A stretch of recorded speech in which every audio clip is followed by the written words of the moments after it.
জয়ন্তী বর্ষে পদার্পণ করেছি এবং আমরা এই দিনটিকে যথাযথভাবে পালন করছি।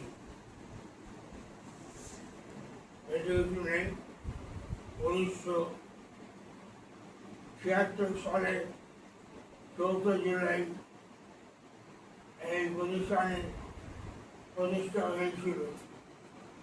তারপর দীর্ঘ 50 বছর কেটে গেছে। আমরা আনন্দিত এই কারণে যে আমরা এই দীর্ঘ সময় কাটাতে পেরেছি। বেশি কিছু বলবো না, শুধু বলবো যে রেণুব্যক্তি মহাশয়া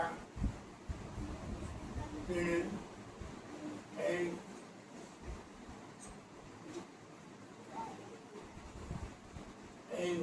এই প্রতিষ্ঠা করেছিলেন। এখন আমাদের যে অনুষ্ঠান চলছে তা চলবে অল্পক্ষণ। তা আমার পরবর্তী বক্তা তিনি বলবেন একটু পরে। এখন অতিথি বরণ এবং